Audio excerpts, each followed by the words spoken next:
మత్తయి సువార్త 9వ అధ్యాయం 27వ వచనము. మత్తయి సువార్త 9వ అధ్యాయం 27వ వచనం. యేసు అక్కడ నుండి వెళ్ళుచుండగా ఇద్దరు గ్రుడ్డివారు ఆయన వెంట వచ్చి, దావీదు కుమారుడా, మమ్మను కనికరించుమని కేకలు వేసిరి. ఆయన ఇంట ప్రవేశించిన తర్వాత ఆ గుడ్డివారు ఆయన వద్దకు వచ్చిరి. యేసు, నేను ఇది చేయగలని మీరు నమ్ముచున్నారా అని వారిని అడగగా, వారు నమ్ముచున్నాము ప్రభు అని ఆయనతో చెప్పిరి. అప్పుడు ఆయన వారి కన్నులు ముట్టి, మీ నమ్మిక చొప్పున మీకు కలుగును గాకని చెప్పినంతలో వారి కన్నులు తెరవబడెను. అప్పుడు యేసు, ఇది ఎవరికినే తెలియకుండా చూసుకునుడని వారికి ఖండితముగా ఆజ్ఞాపించెను.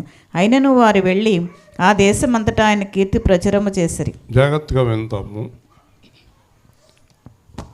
యేసు ప్రభుకి స్వస్థపరిచే శక్తి ఉంది.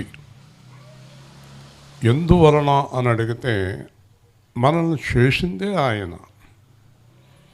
నడినెత్తి నుండి అరికాలు వరకు మనల్ని తీర్చిదిద్దిందే ఆయన.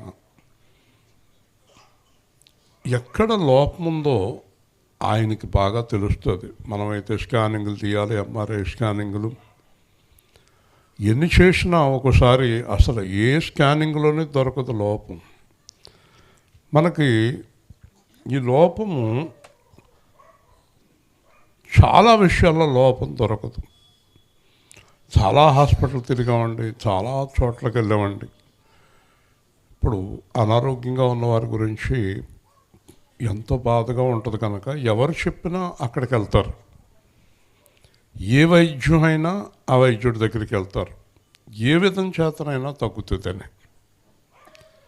కానీ ప్రపంచానికి తెలియని ఒక విషయం ఏంటంటే, వైద్యుల చేత కానిది చేయగలిగిన వైద్యుడు ఉన్నాడని గ్రహించలేదు. దేవుని స్తోత్రం. ఆయనే పరమ వైద్యుడు. ఆయన యేసుక్రీస్తు ప్రభు. అయితే యేసుక్రీస్తుకు కావాల్సింది ఏంటంటే విశ్వాసం. ప్రతి చోట మనకి వాక్యంలో అదే కనిపిస్తుంది. ఈరోజు మనం ఇక్కడ సువార్త చేయటానికి కూడా విశ్వాసమే కారణం. ఇంత దూరం మనం రాగలగటానికి కూడా విశ్వాసమే కారణం. మన బస్సు అక్కడికి వెళుతుంది, ఆటో అక్కడికి వెళుతుంది అని అనటానికి విశ్వాసమే కారణం. ఈ పిల్లవాడి గురించి వారి ఇంటిలో వారి విశ్వాసం చాలా ముఖ్యం. ఎందుకంటే పిల్లవాడికి ఏం తెలియదు కనుక ఊరికే ఆ ప్రార్థన జరగటం లేదండి. సంవత్సరాల నుంచి ప్రార్థన చేస్తున్నాం, చాలా సంవత్సరాల నుంచి చేస్తున్నాం ప్రార్థన. మరి ప్రార్థన ఎందుకు వినడు దేవుడు? తప్పకుండా వింటాడు. ఒక రోజున మనం తప్పకుండా ఈ సాక్ష్యాన్ని విని తీరుతాం. దేవుని స్తోత్రం. కాకపోతే విశ్వాసం అంటాడు ఇక్కడ. హేమ మా చుట్టాలమ్మాయి చెప్పింది కనుక ప్రార్థన పెట్టించుకున్నాం అనుకోవటం కాదు, కానీ యేసుక్రీస్తు గొప్పతనాన్ని మనం గ్రహించాలి. క్రీస్తుని మహిమపరచాలి. ఒకరోజు కిందటి సంవత్సరం మా మావయ్య గారు ఇప్పుడు నేను హాస్పిటల్లో ఇంచుమించు 15 రోజులు రోజు 50,000 ఖర్చు పెట్టాం. 8 లక్షలు ఖర్చు అయింది. అయితే మేము సమాధి చేయటానికి అన్నీ సిద్ధపరిచాం. పెద్ద ఆయన కనుక ఆదివారం వద్దు, సోమవారం చేద్దామని అనుకున్నాం. అన్నీ మాట్లాడేసుకున్నాం. డాక్టర్లు చెప్పేశారు ఇంకా ఆయన బతకడం కష్టం అని. అన్నీ రెడీ అయిపోయాం. మా బావగారు అన్నారు, ఈ టైంలో అతను బతికితే మీ ప్రార్థన ఫలించినట్టే అన్నాడు. బతకటం కాదు, కర్రేసుకుని కుమ్మాలో కూర్చుని ఉన్నాడు ఇప్పుడు. దేవుని స్తోత్రం. ఇదే రోజుల్లో మేము హాస్పిటల్లో ఉన్నాం. రాత్రి పగలు ఎంత యాతన పడ్డారు. కానీ ఇప్పుడు హాయిగా కూర్చున్నాడు, పనులు చేయించున్నాడు దగ్గరుండి. ఇది ఎవరి వలన జరిగింది? ఒక మాట చెప్పనండి. మా బావగారు అన్నీ అయిపోయిన తర్వాత ఆయన చెప్పిన మాట ఏంటంటే, మీ ప్రార్థనే కాదు, అక్కడ మా గోడ దగ్గర కూడా నేను గుడికి ప్రెసిడెంట్ని, వాళ్ళు కూడా చాలా పూజలు చేశారు, కాబట్టి మీ ఒక్క దేవుడి వల్లే కాదు, మా దేవుడి వల్ల కూడా జరిగింది అన్నాడు. అయిపోయింది కదా, అయిపోయింది. చూసారా, ఈరోజు ఒకవేళ ఆయన వాట్సాప్లో ఇంటే కనుక, ఏమ్మా ఏంటి గొడవ ఏంటి, వాట్సాప్లో ఇంటే కనుక ఈరోజు మా బావగారికి నేను డైరెక్ట్గా వీడియోలోంచి మాట్లాడుతున్నాను, నీ తండ్రిని బతికించింది యేసుక్రీస్తు ప్రభువు మాత్రమే. హల్లెలూయా, ఏమీ సందేహం లేదు. అలాగే వీరున్నారు, విగ్రహారాధనలో ఉన్నారు, వాళ్ళు కూడా అది చూద్దాం ఇది చూద్దాం అన్న భ్రమలో ఉన్నారు. కానీ నేను చెప్తున్నాను, మీరు పూర్తిగా యేసు వైపు తిరగండి అని సువార్త ప్రకటిస్తున్నాను. హల్లెలూయా. పూర్తిగా మహిమ అనేది ఎవరు చేశారో వారికే చెందాలి. ఎవరెవరికో వెళ్ళకూడదు ఆ మహిమ. నా మహిమ ఎవరికి ఇచ్చేవాడను కాను అన్నాడు దేవుడు. నేను వచ్చేటప్పుడు బస్సులో నేను ప్రార్థన చేసుకుంటూ వస్తున్నాను, ప్రభువా, ఈ విధంగా మేమందరం ఇంత సంతోషంగా ఉండటానికి కారణం నువ్వే. మొదట ఆటో వాళ్ళు వెళ్ళారు, తర్వాత మేము వస్తున్నాం, ఎంతోమంది శ్రమ పడుతున్నారు, వీళ్ళందరూ నాకు కూడా వస్తున్నారు. నేను మిమ్మల్ని గద్దిస్తాను కానీ మీ గురించి ఎప్పుడు ప్రార్థిస్తూ ఉంటాను, అందుకే మీరు నిలబడ్డారు. ఒకే ఒక్క మాట చెప్పాను నేను దేవుడితోటి, నీ వలనే కదా మేము ఇలా చేయగలుగుతున్నాం. హల్లెలూయా. ఆయన వలన. నేను ఒకటే చెప్తాను మీకు, మహిమ ఎప్పుడు ఆయనకే చెందాలి. కాబట్టి రాత్రి నేను చెప్తున్నాను, మీరు పరిపూర్ణంగా యేసు ప్రభు మీద ఆధారపడండి, పూర్తిగా ఆయనకు లోబడండి, ఆయన మీ కార్యం నెరవేరుస్తాడు. హల్లెలూయా. మళ్ళీ మహిమటికెళ్ళి ఎవరికో ఇవ్వకండి. స్పష్టంగా దేవుడు మాట్లాడుతున్నాడు, వింటున్నారా? నేను చేసిన పూజలు, నేను చేసిన వ్రతాలు, నేను చేసిన అభిషేకాలు, నేను కట్టిన గుళ్ళు మీరు ఎవరు చేయలేరు. మీరు వేల్పూర్లో కానీ కావలపురంలో కానీ చాలా గుళ్ళ మీద నా పేరు ఉంటుంది, చూడండి. అది కేజీఎఫ్లో ఎక్కడ పెడితే అక్కడ అభిషేకాలు, పూజలు, వ్రతాలు, యజ్ఞాలు. ఓ రోజు గోల మా ఆఫీసులో పంతులు గారు యజ్ఞం చేస్తే ఆఫీస్ అంతా పొగ, కళ్ళు మంటలు అందరికీ. నేను గొడవ పడలేకపోతున్నాం అనుకున్నాను. యజ్ఞాలు చేశాను, యాగాలు చేశాను, లక్షలు ఖర్చు పెట్టాను, కానీ ఎక్కడా నాకు నెమ్మది కలగలేదు. ఈ జీవం గల దేవుడి దగ్గర నెమ్మది కలిగింది. హల్లెలూయా. కాబట్టి నేను ఈ రోజున నన్ను బాగు చేసినవాడు, నా కుటుంబాన్ని బాగు చేసినవాడు, నా జీవితాన్ని బాగు చేసినవాడు ఎవరు అని ఎవరు అడిగినా యేసుక్రీస్తు అని ప్రకటిస్తాను. హల్లెలూయా. కాబట్టి నమ్మకం. ఇక్కడ జరిగిందేంటో చూద్దాం. యేసు వెళుతున్నాడు, ఇద్దరు గ్రుడ్డివారు ఆయన వెంట వచ్చి, చూడండి, మీరు ఒకసారి ఆలోచించండి, గుడ్డివారు ఆయన కూడా ఎలా రాగలరు? వాళ్ళకి కళ్ళు లేవండి. కళ్ళు లేని వ్యక్తులు ఆయన కూడా ఎలా రాగలుగుతున్నారు? ఆలోచించండి, ఒక్కసారి మీరు ఆలోచించండి. కళ్ళు లేని వ్యక్తులు ఆయన కూడా రావటానికి గల కారణం, ఆయన కళ్ళు ఇస్తాడన్న ఆశతోటి. హల్లెలూయా. వెనకాలే వెళ్తున్నారు. జాగ్రత్తగా వినండి. వాళ్ళు వెళుతూ మౌనంగా లేరు. దావీదు కుమారుడా మమ్ము కనుకరించుము. ఎన్నిసార్లు? ఒకసారి కాదు, 100 సార్లు వెనకాలే పడ్డారు.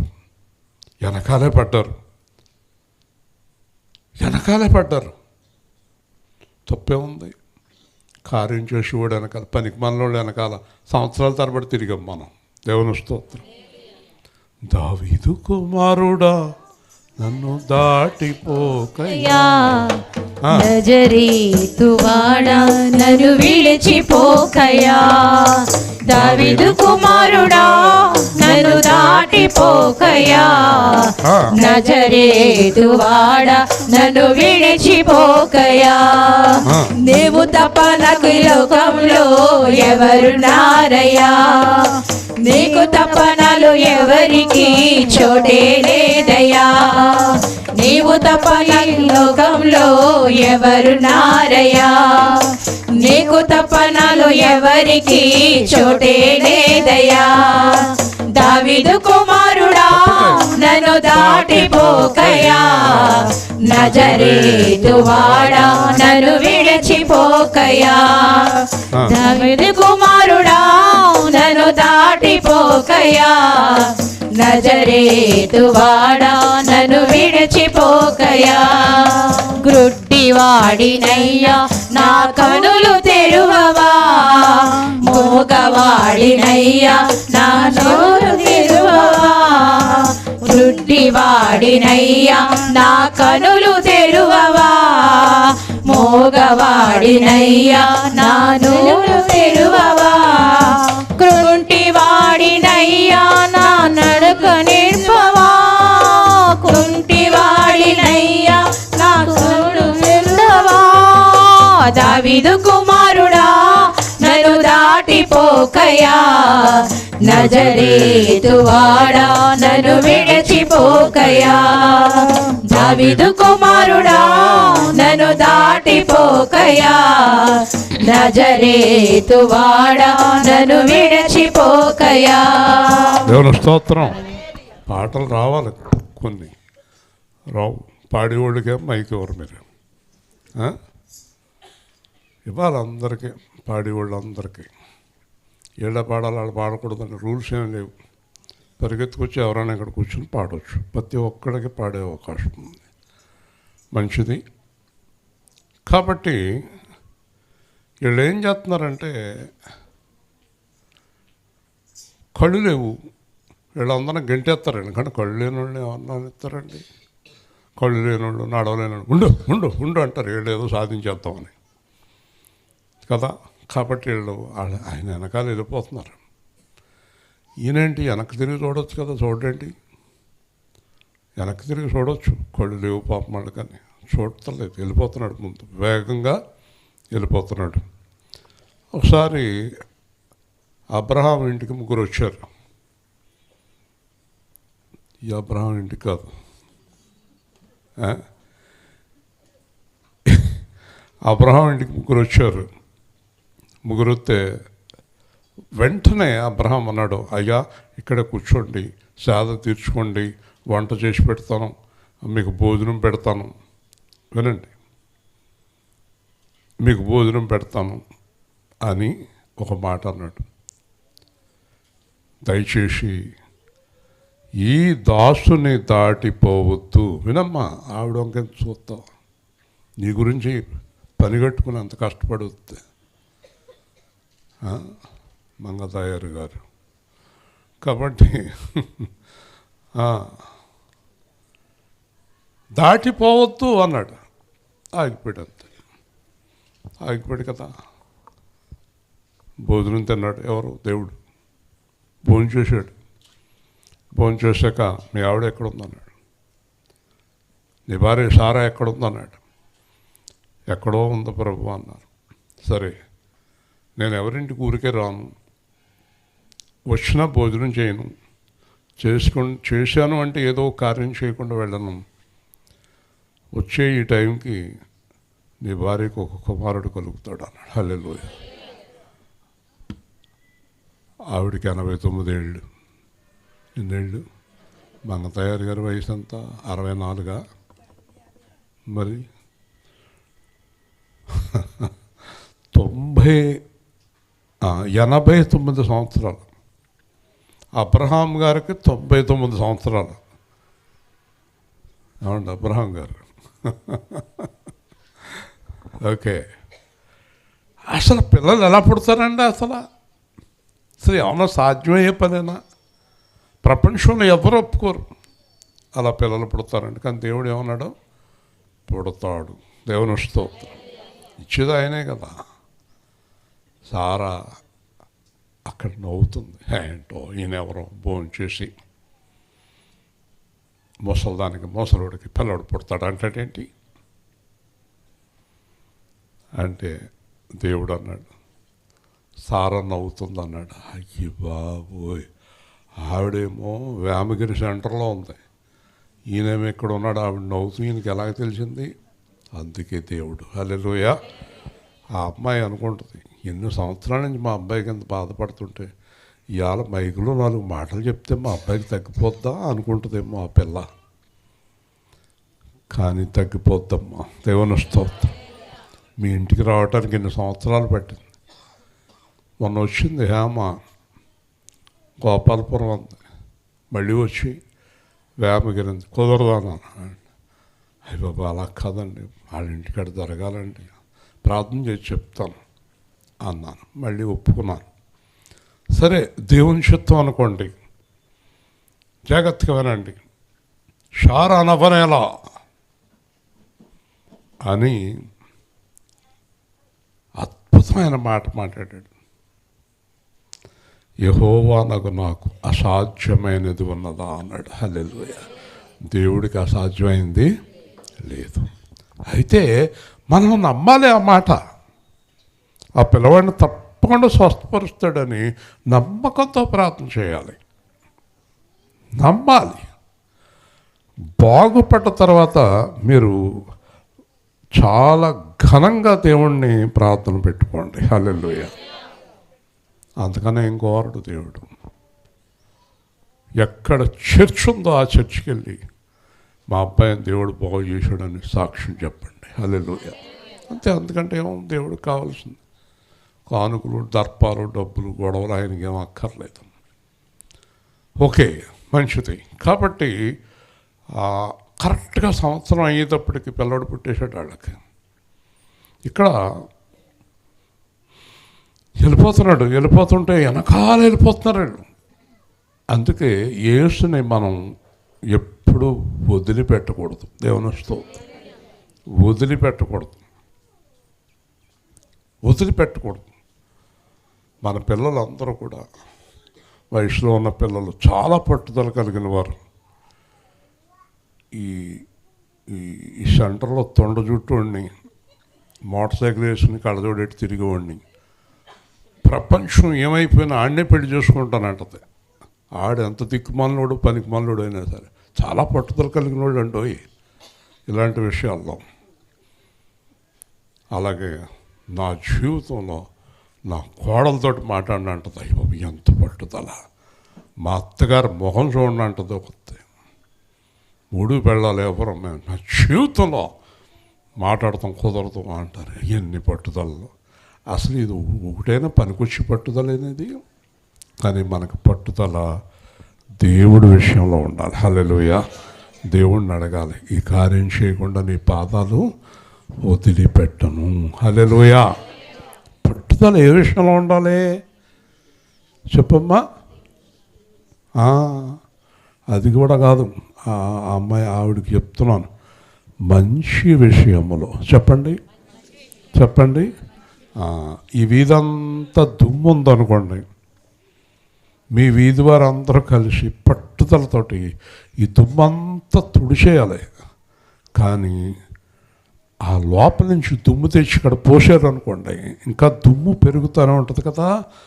పట్టుదల అనేది మంచి విషయంలో ఉండాలి. హల్లెలూయా. ఏ విషయంలో చెప్పండి? మంచి విషయంలో. కాబట్టి ఇలా గుడ్డివాడు అయినప్పటికీ చాలా పట్టుదల ఆయన ఇంట్లోకి వెళ్ళిపోయాడు. యేసుప్రభు ఎక్కడికి వెళ్ళిపోయాడు?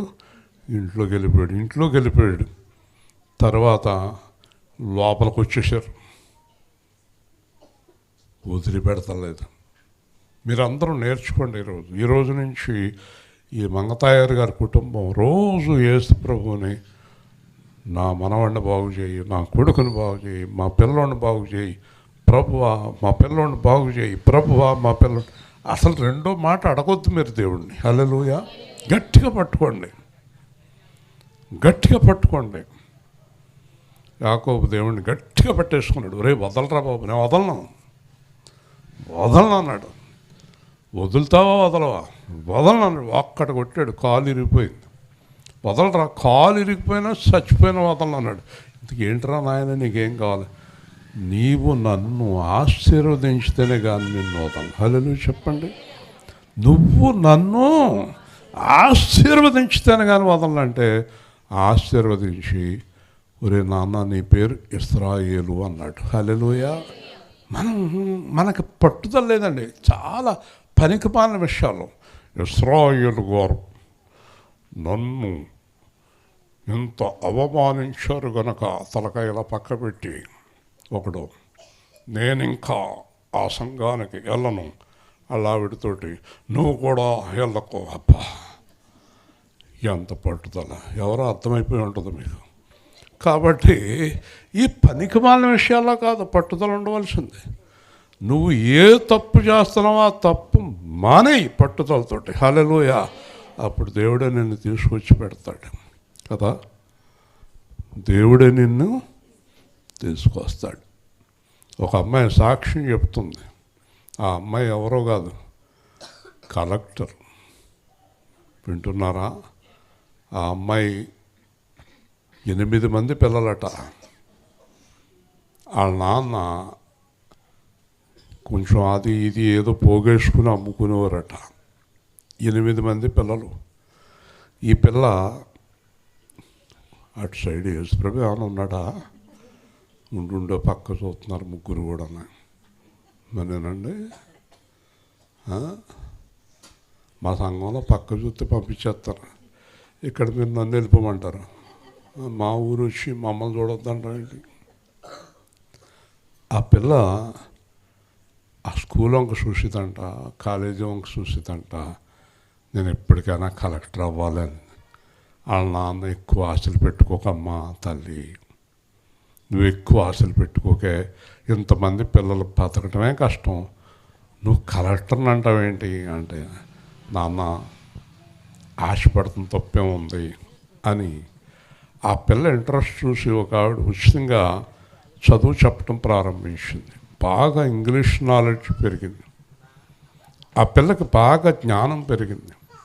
వింటున్నారా? చక్కగా చదువుకోవటం ప్రారంభించింది. నెమ్మదిగా ఆ స్కూల్లో జాయిన్ అయింది. అక్కడి నుంచి ఫస్ట్ వచ్చింది. అక్కడి నుంచి టాటా చెప్పేసింది. అక్కడి నుంచి ఎందుకంటే మనం ఎందువల్ల దెబ్బతింటున్నాం అంటే దేవుని మాటల మీద మనకు శ్రద్ధ లేదు. ఆ శ్రద్ధ చాలా ముఖ్యం. తర్వాత దేవుడు చేసే కార్యాలు అద్భుతంగా ఉంటాయి. ఆ పిల్ల అలాగ అంచులంచులుగా కాలేజీకి వెళ్ళి అన్నీ ఫస్ట్ మార్కులు తెచ్చుకుని అలా సివిల్స్ చదివి రాసేసి కలెక్టర్ అయిపోయి కుటుంబం అంతా పోషింది. హల్లెలూయా. కలెక్టర్ అయిపోయింది. ఆ పిల్లకి ఏమవ్వాలని పట్టుదల ఉంది, కానీ ఆవిడ పరిస్థితి ఏంటి? అసలు మామూలు స్కూల్ చదివే పరిస్థితి లేదు. కానీ ఆ పట్టుదలను దేవుడు ఆశీర్వదించాడు. హల్లెలూయా. మనకి మంచి విషయంలో బైబిల్లో ఉంది, మీరు మంచి విషయంలో ఆసక్తి కలవారైతే మీకు హాని చేయువాడెవరు. హల్లెలూయా. మనకి ప్రతి మంచి విషయంలో పట్టుదల ఉండాలి. మా కుటుంబం బాగుండాలి, మా ఇల్లు బాగుండాలి, మా పిల్లలు బాగుండాలి, అన్నీ బాగుండాలి, అందరూ బాగుండాలి. మా ఇంట్లో పాపం జరగకూడదు, మా ఇంట్లో తాగుడు ఉండకూడదు, మా ఇంట్లో వ్యభిచారం ఉండకూడదు, మా ఇంట్లో గొడవలు ఉండకూడదు, మా ఇల్లు సంతోషంగా ఉండాలని పట్టుదల కలిగి ఉండాలి. హల్లెలూయా. అలాగే పిల్లలకి అభివృద్ధి అవ్వాలనే పట్టుదల కలిగి ఉండాలి. ఒక అబ్బాయి ఉన్నాడు రాజమండ్రిలో, మా సంఘానికి వస్తాడు,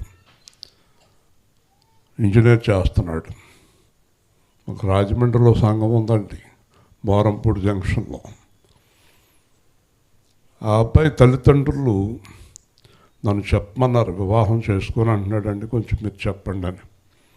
సరే, ప్రార్థన అయిపోయాక పక్కకు తీసుకెళ్ళి, అబ్బాయి ఇంకా బాగా మంచి జాబులో ఉన్నావు, ఇంజనీర్ అయిపోయావు, గవర్నమెంట్ ఇంజనీర్వి, పెళ్లి చేసుకోనండి అన్నాడు. ఏ అన్నాను, నేను సివిల్స్ రాయాలండి, నేను ఐఏఎస్ రాయాలి, అది నా పట్టుదల, అది అయ్యే వరకు పెళ్లి చేసుకోను. హల్లెలూయా. చాలా సంతోషం. అప్పుడు ఆ తల్లిదండ్రులు, మీరు ఎందుకమ్మా అంటాను, కదుపుతారు, మీరు చదువుకోనివ్వండి, కలెక్టర్ అవనమండి, తర్వాత పెళ్లి చేసుకుంటాడు. హల్లెలూయా. పట్టుదల పనికి మాలిన విషయాల్లో కాదు, మంచి విషయంలో. వచ్చేసారు, ఇంట్లోకి వచ్చేసారు ఆయన దగ్గరికి. ఇంకేడ పద్ధతి దేవుడికి అర్థమైపోయింది, అడుగుతున్నాడు. ఇప్పుడు చెప్పండి, ఒక మాట అడుగుతాను మిమ్మల్ని. ఉదాహరణకి ఆయన రాజమండ్రిలో బయలుదేరాడు, ఆయన వేమగిరి వచ్చాడు, వేమగిరి దాకా వచ్చేసారు వాళ్ళు వెనకాల. మధ్యలో ఈయన అసలు మన మాట వింటలేదని పక్కకి వెళ్ళిపోతే గుడ్డివాళ్ళకి నష్టమా, దేవుడికి నష్టమా? గట్టిగా అలాగే ఉన్నారండి చాలామంది. పట్టుదల లేదండి, వద్దు, నీకే నష్టం. ఈ రోజు నుంచి నేను యేసు ప్రభువుని నమ్మను, ఎందుకంటే నాకు అసలు నా కార్యాలు ఒకటి చేయలేదు అంటే ఎవరికి నష్టం? నీకే నష్టం. పట్టు విడవద్దు. హల్లెలూయా. ఇప్పుడు చూడండి, యేసు వాళ్ళతో మాట్లాడుతున్నాడు. నేను ఇది చేయగలనని మీరు నమ్ముచున్నారా? దేవుని స్తోత్రం చెప్పండి. ఏమడుగుతున్నాడు దేవుడు? నేను చేయగలదనని మీకు నమ్మకం ఉందా? చెప్పండి ఈ మాట అందరూ. ఇది చేయగలనని మీకు అంటే, ఇప్పుడు ఒక మంచి విషయంలో దేవుడు మాకు చేస్తాడని మనం నమ్మాలో వద్దా? నమ్మాలి. నాతో ఒక ఆయన అన్నాడు, మీ దగ్గర ఉన్న డబ్బులు తక్కువ, మీకు మందిరానికి పార్కింగ్ ఉండదు, చిన్న 100 గజాల్లో చిన్న మందిరం కట్టుకుని మీరు చేయలేరు. ఒకటి చెప్తున్నాను, మీ వల్ల మందిరం అవ్వదు అన్నాడు అతను. మందిరం కట్టేటప్పుడు వచ్చాడు, నాకు చాలా సిగ్గేస్తుందండి, ఎంత అద్భుతమైన మందిరం మీకు ఇచ్చాడు. హల్లెలూయా. కాబట్టి అలా అనకూడదండి. మనం ఎప్పుడు ఎవరిని అలా అనకూడదండి. వాళ్ళ నమ్మకానికి మనం అడ్డుపడకూడదండి. ఎవరో చెప్తారు, అమ్మ ప్రార్థన పెట్టించుకుంటేనే మీ పిల్లోడికి మెదడు అంతా సరి అయిపోద్దా అని ఎవరైనా అన్నారనుకోండి, మేము మా పిల్లవాడిని యేసు బాగు చేస్తాడని నమ్ముతున్నాం. హల్లెలూయా. ఎవరి దగ్గర కూడా అపనమ్మకమైన మాటలు మనం మాట్లాడకూడదు. ఏ విషయంలో అయినా సరే.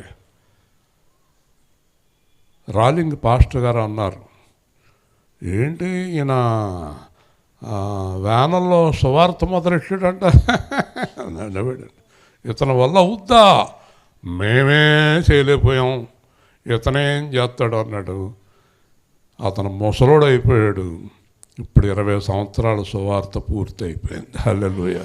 అతను ఇప్పుడు ఏం చెప్తాడు? అతను ఎందుకన్నాడు ఆ మాట? వింటున్నారా? మీరు ఎవరిని ఎప్పుడు అలాగ నిరుత్సాహపరచకూడదు. అదే గ్రానైట్ కంపెనీ మొత్తం అంతా నాకు హ్యాండ్ ఓవర్ చేసేసారు 1 సంవత్సరంలో. ప్రతి ఒక్కళ్ళు నా దగ్గరికి వచ్చి పేరు చెప్తే బాగోదు, ఆనంద్ గారి దగ్గరికి వెళ్ళి నేను చేయలేనని చెప్పు అని ఒక 50 మంది నా దగ్గరికి వచ్చారు. నేను అన్నాను, నేను ఏలుపూరు వెళ్ళిపోతాను, కానీ నేను ఇక్కడ ఉండగా చెయ్యలేనని చెప్పను. తర్వాత ఒక రోజున ఆయనే చెయ్యగలడని నిరూపించుకున్నాను. గట్టిగా చెప్పాలి.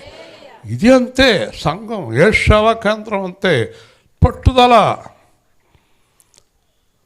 ఈ వాక్యం అనేటప్పుడు ఇక్కడ కూర్చున్న వాళ్ళు చాలామంది ఇక్కడి నుంచి మేము చేసేయాలని ఇంటికి వెళ్ళిపోయి పడుకొని పొద్దున్న అక్కడే మీ జీవితాలు ఓడిపోయినాయి, మా జీవితాలు గెలుస్తున్నాయి. హల్లెలూయా.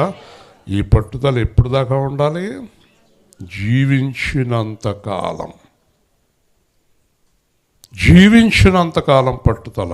ఈరోజు ఆ పిల్లలకి నమ్మకం, మా పిల్లవాడు బాగుంటాడు.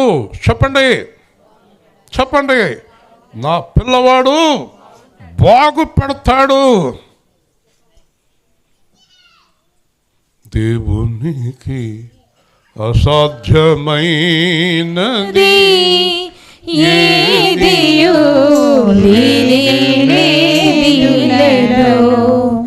దేవునికి అసాధ్యమైనది ఏదియు లేనిదేలేదు. దేవునికి అసాధ్యమైనది ఏదియు లేనిదేలేదు. దేవునికి సమస్తము సాధ్యమే. దేవునికి అసాధ్యమైనది ఏదియు లేనిదేలేదు. చీకటిని వెలుగుగా చేసి శూన్యములో సృష్టిని కలుగజేసి పాపులను పరిశుద్ధులు చేసి పరలోక రాజ్యమునిచ్చును. దేవునికి సమస్తము సాధ్యమే. దేవునికి అసాధ్యమైనది ఏదియు లేనిదేలేదు. కాలము సమయములన్నీ ఆయన స్వాధీనమందున్నవి. రాజులను దరిద్రులను చేయు, దరిద్రులను రాజులుగా చేయు. దేవునికి సమస్తము సాధ్యమే. స్తోత్రం. అంటే దేవుడు చేయలేని కార్యం ఏది లేదు. ఈరోజు ఇక్కడ సువార్త చేస్తున్నామంటే ఆ దేవుని కార్యం. సమయం వచ్చింది. 3 ఏళ్ళ నుంచో 2 ఏళ్ళ నుంచో ఏకదాటిగా ప్రార్థన చేస్తున్నాం. ఈరోజు వచ్చాం. ఈ అమ్మాయి అంది ఎలాగైనా మీరు అక్కడ పెట్టాలంటే సరే ప్రార్థన చేస్తానమ్మా అన్నాను. దూరం అని. దూరం ఏంటి, చాలా ప్రశాంతంగా వచ్చేసాం, చక్కగా వచ్చేసాం. ప్రార్థన జరిగిపోతుంది, కార్యం కూడా జరిగిపోతుంది. నమ్ముచున్నారా నేను చేయగలనని నమ్ముచున్నారా అన్నాడు. వారు ఏమన్నారు? ఎంత దూరం నీ వెనకాల వచ్చింది నమ్మకంతో అన్నారు. హల్లెలూయా చెప్పండి. ఇంత దూరం నీ వెనకాల, ఎంత కష్టపడి నీ వెనకాల వచ్చింది నమ్మకంతో చెప్పండి. ఈరోజు మనం అందరం ఇన్ని సంవత్సరాల నుంచి బస్సుల్లో, వ్యానుల్లో, ఆటోల్లో తిరిగేదంతా ఎవరి మీద నమ్మకంతో? అంతే కదా. కానీ మన నమ్మకం ఎప్పుడు పాడవలేదు. చూడండి, ఎప్పుడు మన నమ్మకం వ్యర్థం కాలేదు. మన కార్యాలన్నీ దేవుడు చేస్తున్నాడు. కాబట్టి వీళ్ళు అన్నారు నమ్ముచున్నాము ప్రభువా. అప్పుడు ఆయన కార్యం మొదలుపెట్టాడు. నమ్మకం లేకుండా దేవుడు కార్యం అసలు మొదలుపెట్టడు అసలు కదా. చాలాసార్లు కొంతమంది నాతో అనేవారు, అంటే వాళ్ళ తప్పేం కాదండి, వాళ్ళ దగ్గర 1000 కోట్లు ఉన్నాయి, నీ దగ్గర 10 రూపాయలు లేవు, వాళ్ళ మీద కోర్టులో నువ్వు ఎలా నెగ్గుతావు అన్నారు. నేను ఇవ్వండి, కోర్టులో పోరాడేది నేనైతే ఓడిపోతాను, పోరాడేది ఎవరు? ఇంకేంటి. ఒక రోజున వచ్చాను, ఏంటి అలా ఉన్నారు అన్నారు. ఏదో చెప్తాను అనుకున్నాను. ఏమీ లేదు, మిమ్మల్ని బట్టే నా మొహం ఇలా పెట్టుకున్నాను. అన్నా, నేను నెగ్గాను అన్నాను. హల్లెలూయా. వెంటనే అన్నాను, యేసు నాకు జయమిచ్చాడు. హల్లెలూయా. ఎవరిచ్చారమ్మ జయము? యేసు జయమిచ్చాడు. నమ్మాం. ఎప్పుడు అపనమ్మకం రాలేదు. నా జీవితంలో యేసు దగ్గరికి వచ్చి 26 సంవత్సరాల్లో ఒక్క క్షణం కూడా నా హృదయంలో ఆయన మీద ఇది చెయ్యలేడు అనే అపనమ్మకము రాలేదు. హల్లెలూయా. రాదు కూడా, రాదు. నమ్ముతాను. మీరు కూడా నమ్మండి. అప్పుడు ఆయన వారి కన్నులు ముట్టి, ఎంత జ్ఞానం గలవుడు దేవుడు, ఏమంటున్నాడు చూడండి, మీ నమ్మిక చొప్పున మీకు కలుగునుగాక. హల్లెలూయా. అంటే మీ నమ్మకం ఎలాగుందో అలాగా జరుగునుగాక. ఒకవేళ పైన చెప్పారనుకోండి జరగదన్నమాట, లోపల నుంచి చెప్తే జరుగుతుంది అన్నమాట. హల్లెలూయా కదండి. ఒక ఆయన ఒక 10 లక్షలు ఇమ్మని రోజు దేవుడికి ప్రార్థన చేస్తున్నాడు. 10 లక్షలు ఇమ్మని రోజు దేవుడికి. 10 లక్షలు దేవుడు గొప్పే ఉంది. 10 కోట్లు 100 కోట్లు కూడా ఇవ్వగలడు. కానీ 10 లక్షలు ఇమ్మని ప్రార్థన చేస్తున్నాడు. దేవుడు ఎప్పుడూ ఇవ్వలేదు, ఇప్పటికీ ఇవ్వలేదు. నాకు కూడా తెలుసు, అతను ముందు ఇవ్వలేదు, తర్వాత ఇవ్వలేదు, ఎప్పుడు ఇవ్వలేదు. ఇంతకీ ఈ 10 లక్షలు అతను ఎందుకు కోరుకుంటున్నాడో దేవుడికి తెలిసిపోయింది. ఈ 10 లక్షలు నాకు వస్తే నేను 8,50,000 పెట్టి కారు కొనుక్కుంటాను, 1,50,000 పెట్టి పెట్రోల్ పోతాడు. అదే 10 లక్షలు నీకు కావాలా? ఎందుకు ఇస్తాడు? ఇలాంటి ఆలోచనలు ఉంటాయి లోపల. నాకు 50 లక్షలు వీళ్ళందరి ముందు అలాగ వెళ్తాను, ఇచ్చేస్తాడేంటి? అందుకే అసలు నీ లోపల ఉన్న నమ్మిక ఏంటి? హల్లెలూయా. పైకి ఊరికే చెప్తే జరగదు. దేవుడు ఎక్కడికి చూస్తాడు? లోపలకే. నీ లోపలేముంది? లోపల ఇందాక చెప్పాను కదా, మంచి ఆలోచన ఉంటే నీ కార్యం జరిగిస్తాడు. హల్లెలూయా. కాబట్టి మీ నమ్మిక చొప్పున మీకు కలుగునుగాక అని చెప్పినంతలో వారి కన్నులు తెరవబడేను. హల్లెలూయా. వచ్చేసినాయి కళ్ళు వచ్చేసినాయి. అంటే వాళ్ళ మనసులో ఏమనుకుంటున్నారు? మాకు కళ్ళు కావాలనే అనుకుంటున్నారు. కళ్ళు వచ్చాక మమ్మల్ని తిట్టిన వాళ్ళందరినీ ఒక్కొక్క సంగతి చెప్తామని అనుకుంటలేదు వాళ్ళు. అలాగనుకుంటే కళ్ళు రావు. నీకు ఏది ఎందుకు కావాలో దేవుడికి స్పష్టంగా చెప్పాలా వద్దా? డబ్బు రాని దీని సంగతి చెప్తానంటే ఎప్పటికీ రాదు. ఇలాంటి ఆలోచన పెట్టుకోకండి. మీరు ఎప్పటికీ ఏది సాధించలేరు. మంచి ఆలోచనతో మీరు అడగండి, మీరు అనుకున్నట్లు మీకు ఆగునుగాక. హల్లెలూయా. ఎందుకంటే ఆయన ఒక్క మాట మనకు సరిపోతుంది. ఎన్ని మాటలు? మనం 10,000 మాటలు మాట్లాడినా ప్రయోజనం లేదు. ఆయన మైకి ఆవిడ కంగారు వచ్చేస్తుంది. పక్కన మైక్ ఉందంట. ఈ అమ్మాయి అడుగుతూ ఏంట మనం చూసుకో. పాడు నీకు అర్థమైపోయింది కదా. పాడు. ఒక్క మాట చాలు, ఒక్క మాట చాలు ప్రభు, ఒక్క మాట చాలు, ఒక్క మాట చాలు, ఒక్క మాట చాలు ప్రభు.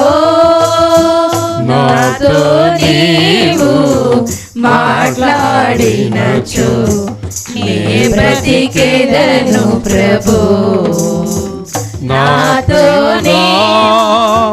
నాహితుడా, నా ప్రాణనాథుడా, నా రక్షగా, నా ప్రియుడా, నా హితుడా, నా ప్రాణనాథుడా, నా రక్షగా.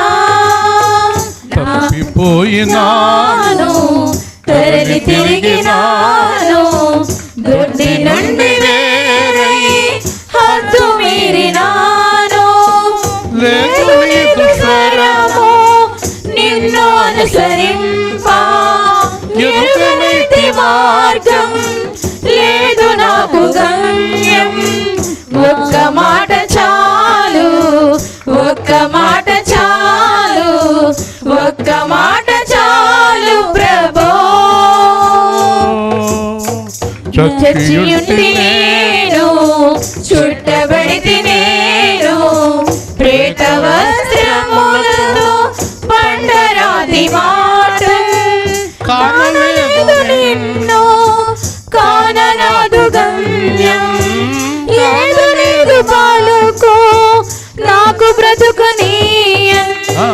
ఒక్క మాట చాలు, ఒక్క మాట చాలు, ఒక్క మాట చాలు ప్రభో.